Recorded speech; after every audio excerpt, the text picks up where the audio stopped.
एका ठिकाणी एका परिसरामध्ये राहणारी एक मुलगी होती आणि त्याच परिसरामध्ये राहणारी तिची एक मैत्रीण होती। म्हणजे घराच्या बाजूलाच घर होतं, म्हणून या दोन मैत्रिणींची चांगली ओळख होती। कुठेही जाताना सोबत जायच्या, एकमेकीला घेऊन जायच्या, कारण की त्या चांगल्या पद्धतीच्या मैत्रिणी होत्या। मग या दोन मैत्रिणींपैकी एका मैत्रिणीच्या मित्राचा वाढदिवस होता, म्हणून ती मैत्रीण तिच्या मैत्रिणीला सुद्धा तिच्या मित्राच्या वाढदिवसाला घेऊन गेली आणि ती मैत्रीण तिच्यासोबत ऑटो रिक्षाने बसून एका मित्राच्या घरी पार्टीला गेली। आता मित्राचा वाढदिवस होता म्हणून त्या ठिकाणी बरेच मित्रसुद्धा आलेले होते। मग मित्र आलेले असताना त्या मैत्रिणीनं तिच्यासोबत जी मुलगी आली आहे तिलासुद्धा दारू पिण्यासाठी जबरदस्ती केली आणि त्या मुलीनं दारूसुद्धा पिली आणि दारू पिल्यानंतर ती नशेमध्ये गुंग झाली आणि गुंग झाल्यानंतर त्या पार्टीला, त्या बर्थडेला आलेले जे तरुण आहेत त्यांना त्या मुलीबरोबर, त्या तरुणीबरोबर नको ते कृत्य केलं आणि घडलं एक धक्कादायक प्रकरण, धक्कादायक घटना। कारण की या घटनेमध्ये असणारे जे आरोपी आहेत आणि ती जी मुलगी आहे या सगळ्यांचं वय हे 18 वर्षापेक्षा कमी आहे आणि त्यांनी केलेलं हे एक मोठं धक्कादायक प्रकरण आहे।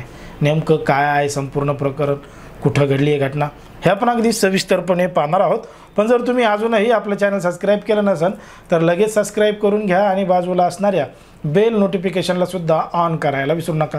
आता हे जे संपूर्ण घडलेलं प्रकरण आहे, घटना आहे, ती आहे या महाराष्ट्रातीलच पुण्यातील जे समर्थ पोलीस स्टेशन आहे, या समर्थ पोलीस स्टेशनच्या हद्दीमध्ये घडलेली संपूर्ण घटना आहे आणि या घटनेला सुरुवात होते ती म्हणजे एप्रिल महिन्यात। एप्रिल महिन्यामध्ये या पोलीस स्टेशनच्या हद्दीमध्ये राहणारी एक तरुणी होती।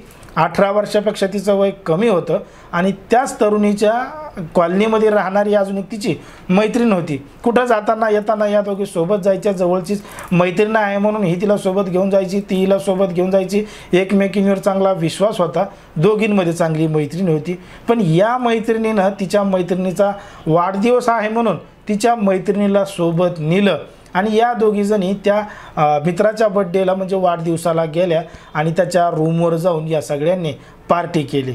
तर जी तिची मैत्रीण होती त्या मैत्रिणीने तिला दारू जबरदस्ती पिण्याची विनंती केली, पण मात्र ती म्हणे मी काय दारू पित नाही, मला काय या गोष्टी जमत नाहीत। पण मात्र जिगरी मैत्रीण असल्यामुळं तिनं तिला जास्तच विनंती केली, तिच्यावर जबरदस्ती केली आणि पी बळजबरी काय होत नाही म्हणून बळजबरी तिला दारू पाजली आणि दारू पाजल्यानंतर ती नशेमध्ये टुल्ल झाली आणि टुल्ल झाल्यानंतर त्या ठिकाणी असणारे जे तरुण होते, ज्याचा बर्थडे होता, त्याचे मित्र होते, अशा मुलांनी त्या तरुणीबरोबर नको ते कृत्य केलं आणि तिच्यासोबत जबरदस्ती केली।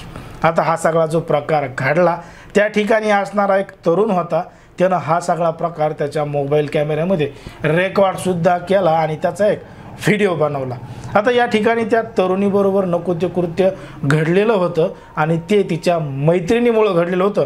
ती सुद्धा त्या ठिकाणी उपस्थित होती। आता बघता बघता काही दिवस अशा पद्धतीनं उलटून गेले।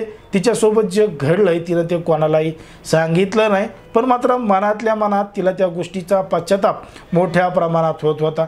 कदाचित त्या मुलीला त्या व्हिडिओ बनवणाऱ्याने धमकीसुद्धा दिली असेल की जर तू कोणाला सांगितलं तर तुझा व्हिडिओ व्हायरल करू, असं करू, तसं करू, म्हणून ती मुलगी शांत बसली होती की काय असा देखील प्रश्न या ठिकाणी पडला।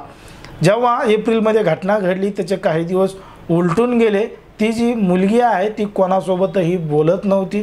ज्या पद्धतीनं पहिले ती राहत होती त्या पद्धतीनं आता ती राहत नव्हती। तिच्या वागणुकीत बदल आढळून येत होता, म्हणून तिच्या घरच्यांना तिच्यावर संशय आला की मागच्या काही महिन्यांपासून, मागच्या काही दिवसापासून हिच्या वागणुकीमध्ये जरा बदल झाला, हिच्या बोलण्यामध्ये फरक पडला, ही जास्त कुठं बाहेरही जात नाही आणि तिची जी जवळची मैत्रीण आहे तिच्यासोबत सुद्धा कुठं जात नाही। मग हे सगळं प्रकार काय आहे, कशामुळे घडला आहे? जेव्हा तिच्या आईवडिलांनी, पालकांनी तिला विश्वासात घेऊन विचारलं तेव्हा तिनं घडलेला संपूर्ण प्रकार सांगितला आणि त्यांच्या पायाखालची जमीनच सरकली। तिच्या वडिलांनी त्या तरुणीला घेऊन तात्काळ जवळचं समर्थ पोलीस स्टेशन गाठलं आणि पोलीस स्टेशन गाठून घडलेला प्रकार सांगितला आणि त्या ठिकाणी फिर्याद दाखल केली, तक्रार दाखल केली। पोलिसांनी तात्काळ या संपूर्ण घटनेची दखल घेतली आणि या प्रकरणामध्ये जे आरोपी तरुण आहेत ते सुद्धा 18 वर्षापेक्षा कमीचे आहेत. त्यामध्ये जे 4 होते त्यापैकी दोघांना पोलिसांनी ताब्यात घेतलं. त्यांच्यावर कायदेशीर कारवाई सुरू आहे. तर तिची जी मैत्रीण आहे जिनं तिला पार्टीमध्ये नेलं होतं त्याच्यावर सुद्धा गुन्हा दाखल करण्यात आलेला आहे. आणि अशा पद्धतीनं समाजामध्ये, देशामध्ये, राज्यामध्ये घडताना दिसतंय. बघा, या घटनेमध्ये असणारे जे आरोपी आहेत ते सगळे 18 वर्षापेक्षा कमी आहेत म्हणून त्यांची नावं जाहीर केलेली नाहीत. पण मात्र कशा पद्धतीनं घटना घडतायत, त्यांचं वय काय, ते करतायत काय, याचंसुद्धा भान आता मुलांना, मुलींना, तरुणांना आणि कोणालाच राहिले की नाही असाच प्रश्न या ठिकाणी पडतो.